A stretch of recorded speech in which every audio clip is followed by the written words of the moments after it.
Alright guys, TacticalRab here back again today. Hope you're all enjoying your day so far. And just a couple of hours ago we got some very unfortunate news from Tommy at ZooMaa Paparazzi talking about how he's going to be stepping down from competing into the Call of Duty 2021 season and beyond going forward. Of course, a legendary player in Call of Duty history on the New York Subliners. Not a particularly positive tweet longer we're going to look at in the coming minutes here. Not an easy thing to read. This hand and wrist injury that he had several years ago, and I think he had surgery for at the time, has now come back to haunt him. And well, he doesn't have a particularly positive outlook on his potential for competing going forwards. What could this mean from a number of different angles? Intrigued to hear your thoughts in the comment section below. Like if you guys enjoyed the video, subscribe if you are new as always, I'd greatly appreciate it. It does really help out the channel. Thank you very much for doing that. But this is what ZooMaa has to say just a couple of hours ago, taking a step back from competitive Call of Duty, and goes on to talk about the following. So well, let's run through exactly what he has to say in this tweet longer, because as he says, this is the hardest thing I've ever had to write, and yeah, it's not an easy read either. So I'm stepping down and will no longer compete in competitive Call of Duty for the foreseeable future. Now, not sure if many of you remember, but a few years ago, well, back on FaZe, back in like Advanced Warfare days, I think I struggled with weakness in my thumb/wrist and needed surgery. Going through that process of getting healthy again was one of the hardest I ever had to do, both physically and mentally. A lot of stress and anxiety that went alongside it. Unfortunately, the injury has returned, making it really hard for me to compete at the highest level against some of the best players in the world. And of course, I'm sure it's so frustrating to be a guy like ZooMaa and to know what you're capable of and have been one of the best players in the world in the past. We'll look at his history in Call of Duty in just a couple of minutes here, and well, not being able to compete at that level again, it must be incredibly frustrating. But as he says, look, playing through the weakness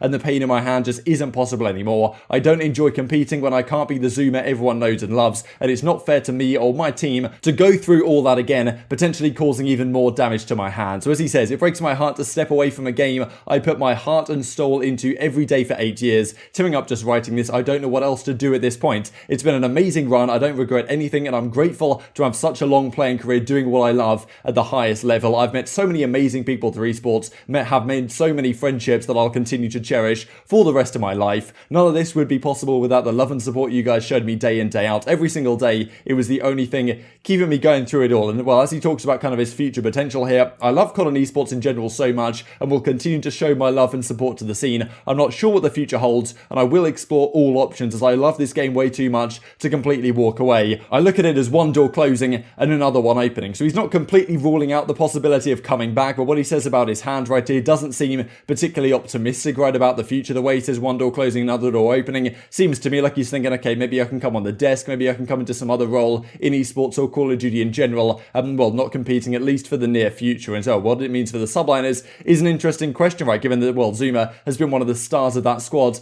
these last several seasons and has always been one of the stars of the teams that he's been competing on in Call of Duty for well over 8 years, as he described in this tweet longer. I want to thank my friends and family for being by my side through it all. Thank you to the subliners and Ambox for your confidence and support, and well, some nice words to finish off the job. So in some of the replies to this, you can see right here, I mean, after all, the lads who are pointing this out to me, thanks very much for doing that. But yeah, some of the replies here from the professional players, you can really see, like, well, what a great member of the community ZooMaa was, how well respected he was throughout the professional scene. I mean, so many big names right here talking about how, you know, it's really unfortunate to see this happen from ZooMaa, one of the well, most flashy players we've ever seen in Call of Duty history, from way back in Advanced Warfare, where he was one of the best SMG players in the game. At times he was right up there, maybe number one, number two, definitely a top 2 SMG player in the game, when FaZe were going back and forth with OpTic gaming Scump right at the end of the season. And the tributes really do not come too much better than this, and they certainly do not stop flowing in at all. It's really great to see this outpouring of support from the community, but it's unfortunate to see what's going to happen to ZooMaa going forward. Such an exciting player to watch, such a, well, a phenomenal member of the teams that he's played on the last several years. Great personality as well, really likable guy, and yeah, so really unfortunate to see this, well, this happen. And as subliners say, we are thankful for everything that ZooMaa has done for the subliners and our entire org, and wish him a speedy recovery. His incredible talent as a teammate and competitor has always made him amazing, and the positivity he brings to the community is truly special. We will see you soon. So who knows exactly what ZooMaa's next steps might potentially be. This does remind me, and I'm sure it might remind you guys as well, of the situation we had with Alex on the Minnesota Rokkr last season. He had a thumb injury for a time, took some time away from Call of Duty, and is now back competing on the London Royal Ravens this season. So could something similar be possible in Call of Duty? I mean, this is a phenomenal clip from way back in World War II, but really those are the 2 years that people thought ZooMaa was just phenomenal, back in Advanced Warfare and also in World War II. Early on in World War II, this guy was out of control, so fun to watch. I mean, the flanks he would make, the plays he would make all across the map were just fantastic to see. And well, this clip is a legendary one, which I will share for you guys right at the end of the video, and a bit of a tribute to, well, ZooMaa's career, and hopefully it does continue at some point in the future. future. I'd like to hope that it's not completely out of the question that he does come back, but well, it may not be incredibly likely. Credit CDL Intel says sources say that DiamondCon from the Subliners Academy is getting called up to the main roster. So it looks like Asim, Mac, Clayster, and DiamondCon for now. Interesting, because I think DiamondCon's like tended to be a more main assault rifle type player, so I wonder exactly what role he'll be running here on this team. But yeah, Hamza Frosty looks like will take DiamondCon's spot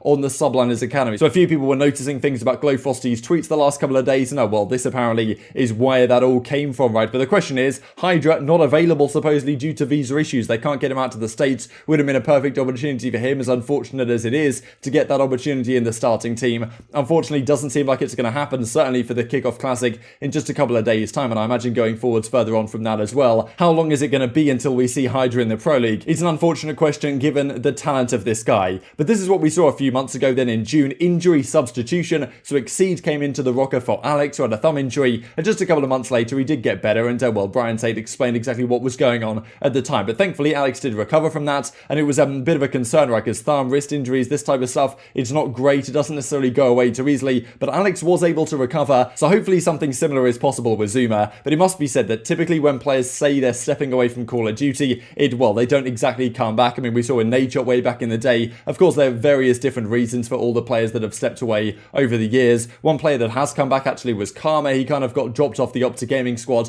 after the Seattle event in Call of Duty World War II, after well, it was pretty much ZooMaa's FaZe clan that put that team in a difficult spot after defeating them in the Stage 1 playoffs that we were looking in just a second here. But well, Karma got benched off that team, then he did come back at the start of Black Ops 4 to great effect, but then has retired since then again. So it must be said it's a pretty rare thing that players, well, retire from Call of Duty and then they come back swinging once again. So I thought I'd, well, share this with you guys. So this is ZooMaa's career from way back in the day in Call of Duty Ghost. Came up as kind of a search and destroy star. Advanced Warfare, the latter half of it, he was just phenomenal on this FaZe clan team. Enable, ZooMaa, Clayster, and Attach, the legendary one which took 3 events off the OpTic Gaming Dynasty team, and well, ZooMaa was a key part of that as well. Didn't do too much throughout Black Ops 3. Infinite Warfare as well wasn't the best year for FaZe clan, but into World War II they were very good once again, and this new phase of, well, replays and Priestahh on the squad. This Stage 1 playoffs is certainly a legendary event for these guys. Taking down OpTic Gaming in 2 best-of-5s to manage to win the tournament was pretty phenomenal stuff, and as of late, Black Ops 4 wasn't quite so strong, but still, FaZe latter half of that title were pretty good. ZooMaa's always been one of the better SMG players in the entire league, very much so that,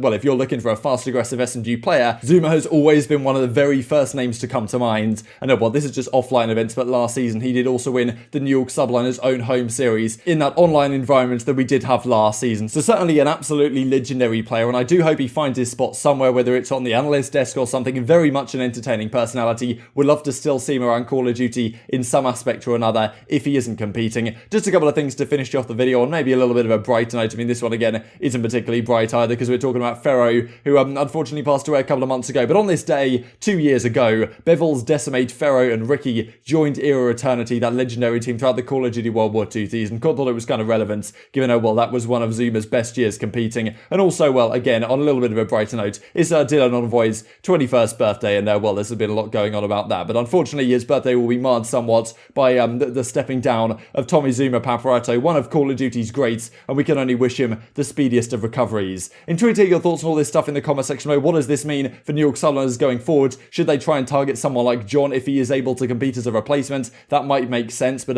yeah, it's just a tough situation for all involved. And how competitive can Subliners be without, well, one of their star players in ZooMaa over these last several seasons? Hope you guys enjoyed the video. If you did enjoy it, I'd greatly appreciate a like on the video. It really helps out the YouTube algorithm to know you enjoy this content. Other people like you may enjoy this content as well, and help grow the competitive Call of Duty community. Thank you for watching as always. Take care, and I will see you next time. What the f? You and me, weak. No, I'm going around. Oh my god, blast you, you suck! Oh my god, I tried to shoot his buddy, he got a kill! What the f? Oh my god! What the f? Oh! Doesn't find a second ZooMaa with a team kill there. How costly could that be? 213 to 202. The contest is still in there by OpTic Gaming. Formals in the hill. They just keep flooding it. That's all they need to do in the final 20 seconds. They still have not been able to get full control of this hill, despite ZooMaa going, how do you get the 3-piece? Can he find 4? No, he can't. And OpTic and FaZe are fighting for the #2 spot overall. You got ZooMaa on your screen, doing some damage early against Karma. The kills are traded out. ZooMaa looking for a second, and there's a defender right on the other side of this wall. Yeah, he's going to be able to take him out. It's going to be ZooMaa working on streaks. He's going to earn that Scarab, and rest of his team falls. We're going to get down to a one-on-one, Crim versus ZooMaa. And this is for the ace for ZooMaa. He's already picked up the first 3 kills. The last man alive, though, it's Crimsix, who only has 1 death all game long. ZooMaa spots him, Crim is there, and ZooMaa's gonna get the ace. FaZe is right back in it.